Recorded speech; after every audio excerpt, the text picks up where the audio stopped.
Hi everyone, it's Danielle Cushman, and today we are sitting at my laptop, which I keep on my desk in the kitchen, which is kind of a weird thing. Our house does not have a dining room. We have an eating kitchen, which is this tiny space that you can't really do much with, and has been converted into a mini office, which is convenient because then I can quickly access the piano in the living room, which is just around the corner.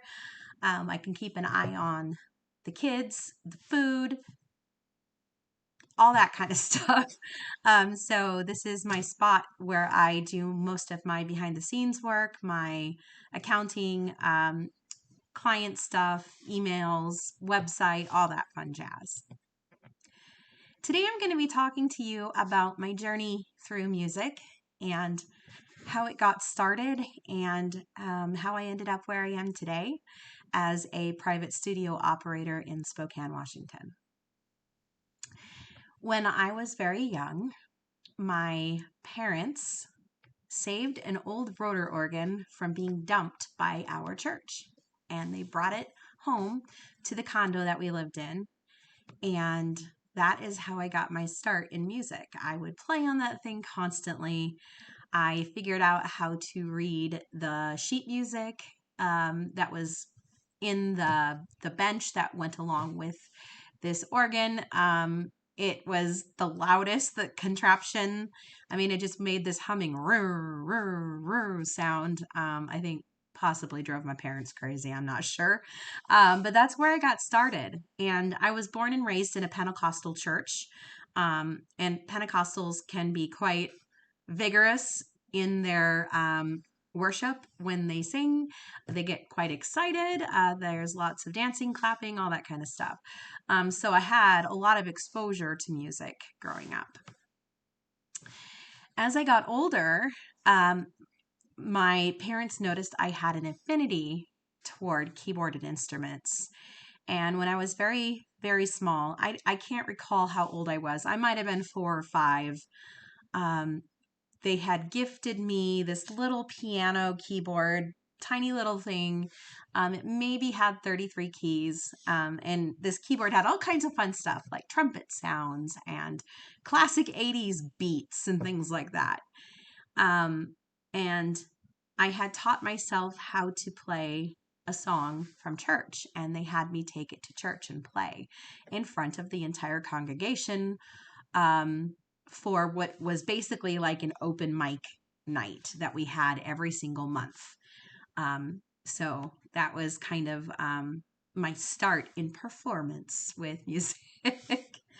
um, when we moved out of the condo, we moved to a little small, tiny little white house, and my parents took the rotor organ to the White House. And for a while, it was in the living room, and I would still play on it. My little sister would play on it, but mostly it was me. After a while, my parents moved the rotor organ into my baby brother's bedroom. And so my sister and I would go in there and play church. And we'd get books and we'd pretend that we were reading the music and singing. And, one of us would be at the organ, usually me, be at the organ and pretending to be the organist at church. So we did that for a while. And then when I was 9 years old, my mother's youngest sister had a really bad gangrene infection, had MRSA, had a stroke, and she was being moved from Utah to our home in Washington so my mother could be her caretaker. And we were her caretaker for around 2 years or so. So my parents finally got rid of the old rotor organ, sadly. But in exchange for getting rid of the old rotor organ, when I was 8 years old, at the elementary school that I went to, it was a private school, we got a new music teacher in second grade. And this music teacher sent home this little piece of paper. Not second grade, I'm sorry, it was fourth grade. She sent home this little piece of paper that said, that if you are at least 8 years old, you could sign up for piano lessons. And I, at the time, was 9. And I took this little piece of paper home and it said $10 a piano lesson. Can you believe that? $10 for a piano lesson way back in the early 90s. That's amazing, right? Well, I took this little yellow piece of paper home and I begged and I pleaded and I said, I really want to take piano lessons. I really missed the old rotor organ and I still played on my little keyboard all the time. And I fiddled around and I created my own songs and I learned a lot of stuff by ear, but I wanted to actually learn the music. And so my parents acquiesced and I was over the moon. I was so excited. I threw everything I had into my first year of piano lessons. Now, this is when the crazy part comes. About 8 months in or so, it might have been 6 months, 6 to 8 months in, I decided I wanted to quit piano because I didn't like being told what to do. I didn't like having a weekly theory assignment that I had to write out.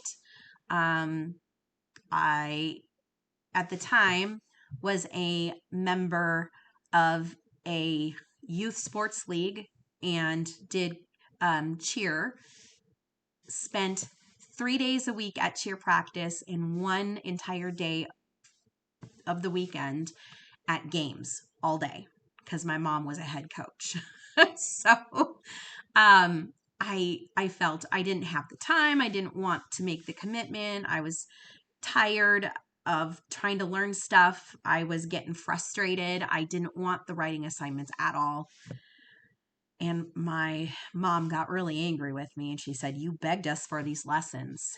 And so I remember her walking me down the hall to the music room at school and I was kind of hiding behind her. And she had a conversation with my teacher and basically said that Danielle wants to quit lessons. And I was crying. And my teacher's like, "Is this true? You really want to quit?" I'm like, "Yeah, I don't want to do this anymore."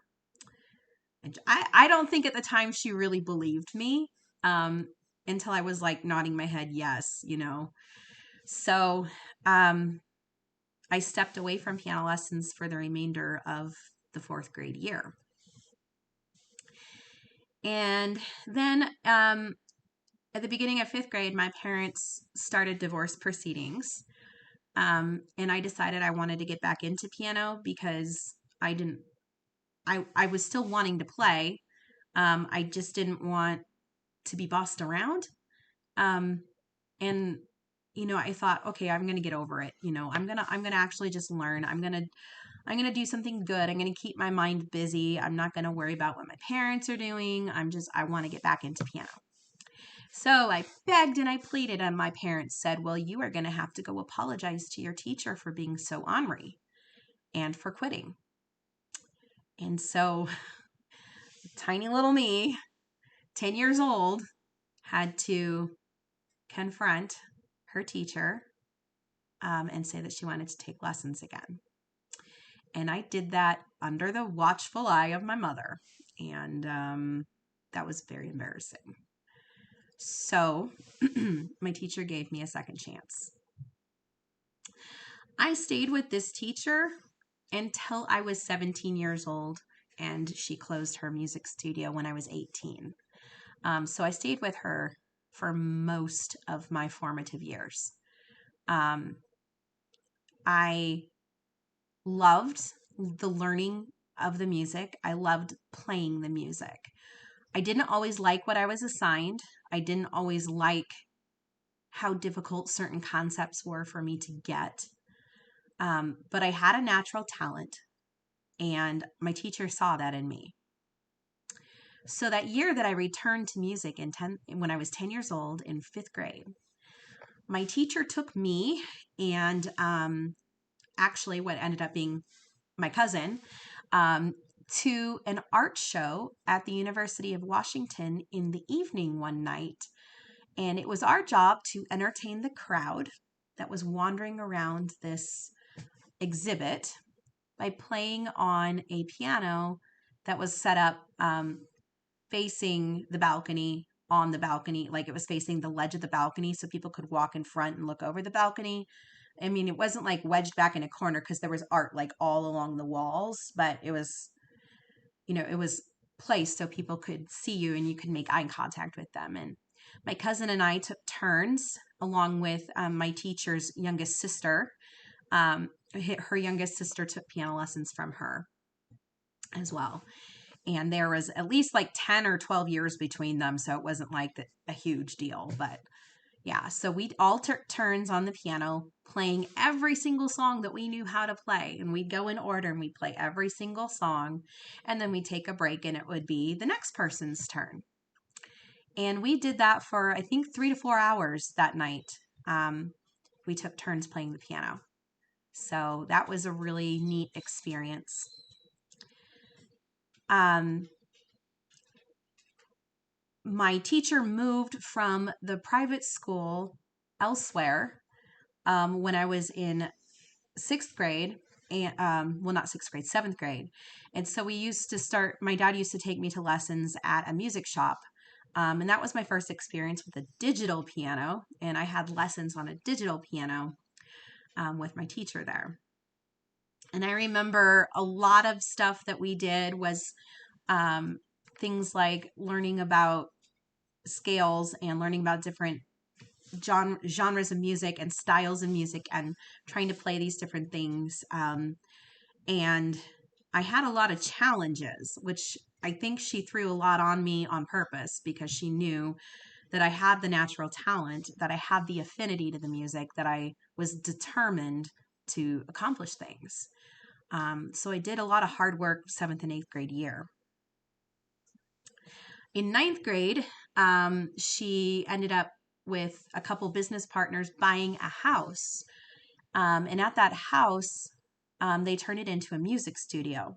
And I would go there for lessons and play on an old upright. So that's where I spent the remainder of my years learning music, was at that new facility. Now, during this time, in my formative years, I got a babysitting job when I was 12. So the summer between 6th and 7th grade, I spent at my aunt and uncle's almost the entire summer, basically from the end of May all the way until school started again at the end of August. And I babysat my 2 cousins that whole summer. And I made sure that they did their piano lessons, or they practiced piano every day on the piano. And I also made sure I did my practice every day at the piano. So it was kind of nice, babysitting someplace where I could practice too. And I saved up all my money that summer and I bought my first keyboard by myself. I mean, it was a synthesizer type keyboard and it only had 66 keys, but it did the job. And so I paid for my first keyboard and my dad was pretty proud of me, I think. Of course, he was kind of annoyed that he had to take me to go buy it and get it, but I spent something ridiculous like $168 on this first keyboard. And of course, back in the mid 90s, $168 was a lot of money to a 13-year-old kid or a 12-year-old kid. So there are a lot of things I could have spent that money on. And I think my dad was grateful it was a keyboard. So I bought that and that is what I practiced on at home. However, it did not have the same sensation as a grand piano. There were no weighted keys. There were no pedals. And of course it was shorter, so it didn't have any extension to it. So I would spend a lot of time on weekends or during the summers riding my bicycle about half a mile to our church. Well, not exactly half a mile, a little less than half a mile to our church that we went to. And I had a good rapport with the pastor and the pastor's wife, and they always let me go and practice piano whenever I wanted. And Even if the church was closed up, I could go and knock on their door and they'd give me the keys and I'd go unlock it and I'd go practice. And yeah. So I did that for years. I started doing that when I was about 11 or so. 11, when I was old enough basically to ride that distance and ride back home and not die along the way. So I did that for a long time.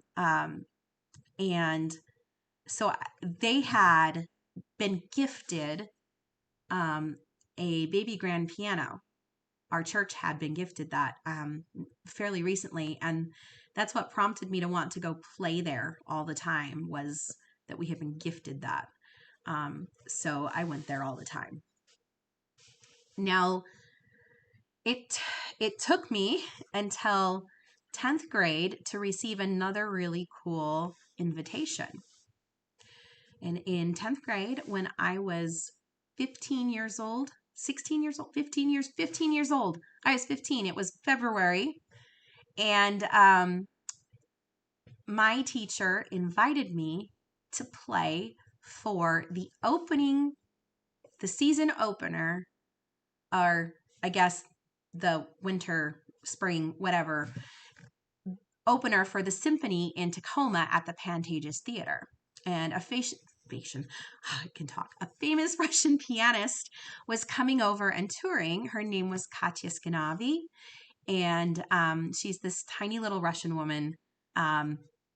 She was a very good performer. She wore this flame red dress. I mean, she was just something else. My teacher invited me and her little sister to come and perform the pre-show lounge music, which I thought was so fabulous. It was like the most cool thing. So we sat in the lounge of the Pantages Theater in Tacoma. We arrive early. We bring all of the music that we were assigned, and we would go through all of the music. I remember playing through For Elise, Moonlight Sonata, among other songs like Solfeggiato, or is it Solfeggio? Solfeggio? I think it's Solfeggio, by C.P.E. Bach. The Prelude by Bach. I'm trying to think of what else. I had a list of like 8 songs, and her sister had a list of like the same number of songs. And I remember her sister played the Maple Leaf Rag as part of her performance. And then what was also really cool was my dad got to come, and we all got to sit in the front row for the concert.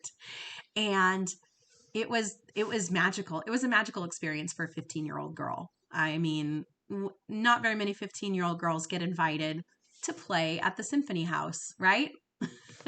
So I thought that was awesome. And then shortly after this, I decided that I was going to go to college for music. I wanted to be a music teacher. I wanted to be a praise and worship director, maybe for our church or something like that, or a youth group praise and worship director. I wanted to go to school for music, and I started applying to several schools in my senior year. And one of the schools I applied to is called Whitman College. It is down in Walla Walla, Washington, and it has a heavy music program that's a little bit uppity.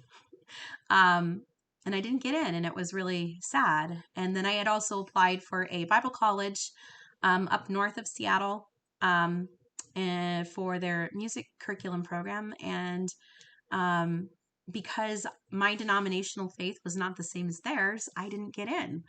And so I was kind of discouraged by that. So I spent a gap year. I traveled to Germany. I did an exchange program for 6 weeks there. And then when I came back, I worked for my uncle's engineering firm, and I started teaching private lessons. I would put my entire piano in the back of my little Subaru and take it with me, and I would teach people piano. I also still spent a lot of time at church. The first $1,000 that I made working for my uncle at his engineering firm, I bought a piano. I bought my very own electric piano, and I still have it today. It's actually down at our church right now. We keep it in the children's church section. So yeah, that's how I got my first full piano, was that. And I spent so much time on my keyboards and pianos growing up. I was always in the practice rooms at school. I was always volunteering. I did jazz piano my senior year for jazz group. I did pit orchestra for Guys and Dolls my junior year. I did all of the piano stuff for choir um, that I was asked to do my junior and senior year by the choir director. And I played at our graduation with both the band and the choir. So I even went on tour with the choir my senior year. I mean, just, I had all these amazing musical experiences in high school, and I wanted to continue that. So during my gap year, I got together, a better plan, and I applied to Washington State University School of Music, and I got in. And I was so excited that I got in. And that summer, I went and I joined the marching band. And that's eventually where I actually ended up meeting my husband, was in marching band. And then because I was a musician, I met him in the music college because he was also taking music education. And so he showed up in all my classes. So I got to meet a lot of great people at Washington State University. I'm still friends with quite a few of them. I still keep tabs on quite a few of them. I still have a ton of friends from marching band. And that's where I spent my first few years out of regular piano lessons. I'm going to follow up with another chunk of my story in just a little bit. I hope you take care and have a great rest of your day. Bye.